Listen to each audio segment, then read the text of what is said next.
Across the fields, forests, and swamps of the United States, an animal is multiplying faster than wildlife agencies can track it. Wild boars, often called feral hogs or feral swine, now number somewhere between 6 and 9 million, spread across more than 35 states.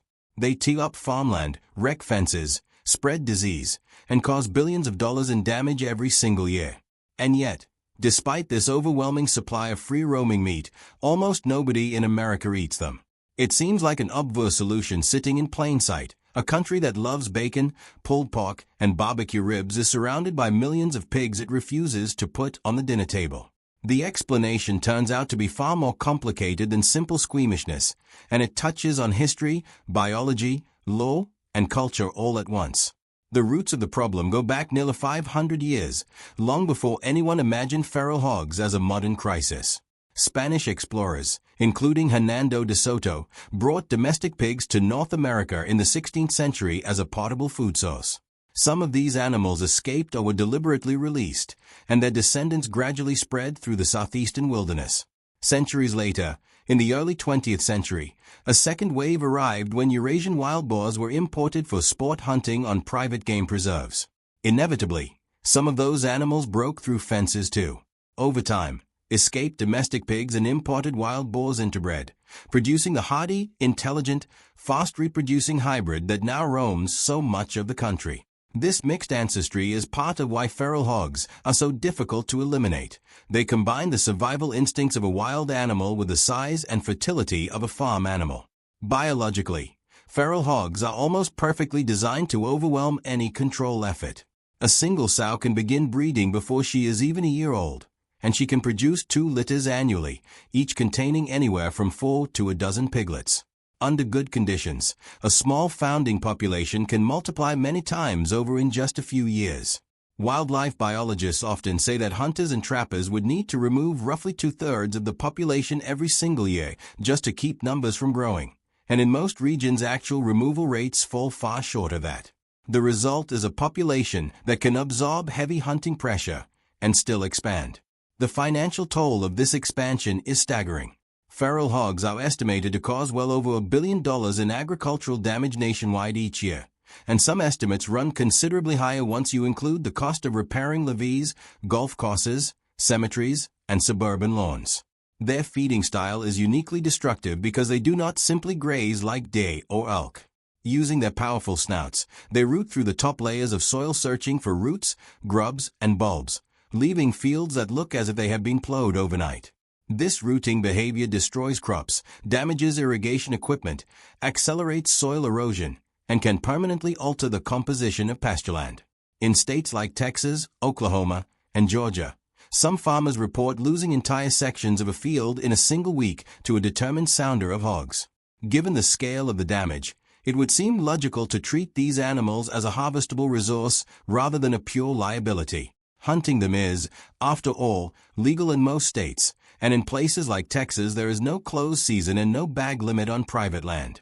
Yet turning a hunted wild pig into meat on a store shelf is astonishingly difficult, and the reasons start with food safety law. In the United States, any meat sold commercially for human consumption generally must come from an animal that was inspected both before and after slaughter by a certified inspector. This antemortem inspection requirement exists specifically to prevent diseased or contaminated meat from entering the food supply, and it effectively rules out selling meat from an animal that was shot in a field. By the time a hunter has taken a hog, the opportunity for a pre-slaughter inspection has already passed. Because of this, hunted wild pork can be eaten by the hunter and shared with friends and family, but it cannot legally be sold in a grocery store or served in most restaurants unless it passes through an entirely separate, USDA-approved commercial supply chain involving live capture and inspected processing facilities. Those facilities are exceedingly rare. Only a small number of slaughterhouses across the country are certified to handle feral swine, and the overwhelming majority of them are concentrated in Texas, since that is where the population and the commercial infrastructure happen to overlap. Even in states with severe hog problems, like Florida, California, and Georgia, there is often no nearby facility capable of legally processing a wild-caught animal for sale. This creates a strange bottleneck. Hunters and landowners are desperate to remove pigs, but there is almost nowhere for that meat to go except a home freezer or the ground.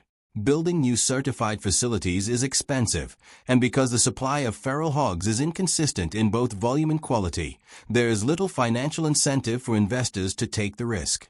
Even if the legal and logistical hurdles were solved overnight, there is a genuine health concern that cannot be ignored. Because feral hogs live and forage without any oversight, they can carry a surprising number of pathogens and parasites that domestic, farm-raised pigs simply do not carry, thanks to controlled breeding, monitored diets, and veterinary care. Wild pigs are opportunistic eaters that will consume carrion, garbage, and just about anything else they come across, and this scavenging behavior increases their exposure to disease.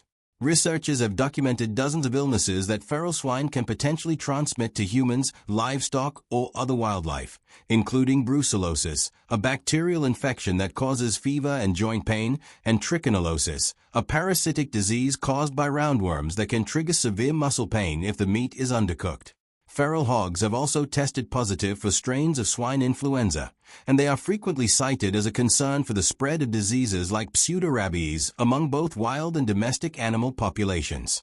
None of this makes wild pork inherently unsafe to eat, since thorough cooking and careful field dressing dramatically reduce risk, but it does mean the margin for error is much smaller than it is with inspected, farm-raised pork, and that uncertainty discourages both regulators and everyday consumers. Layered on top of the legal and medical obstacles is something harder to quantify: the simple fact that most Americans do not think of feral hogs as food at all. In much of the country, wild pigs are viewed almost exclusively as pests, destructive nuisances closer in the public imagination to rats or raccoons than to livestock. Hunters who call them often do so purely for population control or for the thrill of the hunt, and the meat is treated as a secondary consideration rather than the goal. Surveys of rural residents in hog-heavy states consistently show that people associate these animals with property damage, disease, and danger long before they think about a dinner plate. That mental association is powerful and self-reinforcing. Even people who are otherwise open to trying unusual foods often hesitate, specifically because wild game carries a reputation for being risky or poorly understood, and most consumers have no idea how to sauce, handle, or cook it safely, which makes the whole idea feel intimidating rather than appealing. There is also a genuine culinary challenge: separate from perception. Unlike a hog raised on a farm under consistent conditions, a wild boar's diet, age, sex, and activity level vary enormously from animal to animal, and that variability shows up directly in the meat.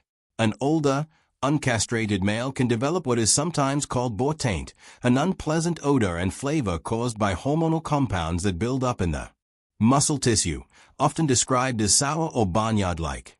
Wild hog meat also tends to be leaner and tougher than farm pork, with a texture that can catch home cooks off guard if they try to prepare it the same way they would a supermarket pork chop. On the positive side, younger animals and sows often produce meat that is flavorful, lean, and in some sensory comparisons actually preferred over conventional pork, with higher levels of beneficial fats and a richer taste. But because there is no reliable way to guarantee the age, sex, or diet of a given animal before it is processed, quality swings wildly from one hog to the next, and that inconsistency makes it very hard for any large-scale processor or restaurant chain to build a dependable product around it. It is worth noting that this American hesitation is far from universal. In much of the rest of the world, wild boar is not just accepted but celebrated. In Italy, cinghiale is a staple of Tuscan and Umbrian cooking, showing up in rich pasta sauces, slow-braised stews, and cured salami, with a culinary tradition stretching back centuries. In France, wild boar appears on the menus of countryside restaurants during hunting season and carries a certain prestige. Germany treats boar as a respected part of its game hunting culture, with strict regulations that give consumers confidence in the meat's quality. Throughout Eastern Europe, in countries like Poland and Hungary, boar often takes center stage at holiday feasts. In Japan, a hearty wild boar hot pot called botanabe is a beloved winter dish in mountain regions, and in South Korea, grilled wild boar is a countryside specialty. These traditions developed in places where hunting infrastructure, food culture, and public familiarity with game meat evolved together over a long period of time, something the United States, with its much younger and more fragmented relationship to feral hogs, simply has not developed yet. So could that change? It is not impossible, but it would require movement on several fronts at once. Public perception would need to shift away from viewing wild hogs purely as vermin and towards seeing them as a genuinely sustainable, free-range protein source, something a handful of small farm-to-table restaurants and specialty butchers are already trying to promote. The processing infrastructure would need to expand well beyond its current concentration in a single state, with more certified facilities able to handle live capture and inspection rather than relying on field-killed animals. And consumers would need better education about how to source, handle, and cook wild game safely, closing the knowledge gap that currently makes the whole idea feel risky rather than routine. None of these changes happen quickly, but American food culture has absorbed unfamiliar ingredients before, from sushi to goat meat to bone broth, often driven by a combination of curiosity, sustainability concerns, and simple economic pressure. For now, though, the numbers tell an uncomfortable story of their own. Millions of destructive, fast-breeding animals roam across the country, costing farmers and taxpayers enormous sums every year, while the meat they could provide sits almost entirely unused. It is not that Americans lack access to an abundant protein source. It is that food safety law, processing infrastructure, disease risk, inconsistent quality, and deep cultural bias have all combined to keep that resource locked away. Turning a pest into a plate is not simply a matter of convincing people to try something new. It would mean rebuilding an entire system from the ground up. Until that happens, the wild boar will likely remain what it has been for decades in America, a costly problem roaming free, rather than a meal waiting to be served. Like, subscribe, and follow for more.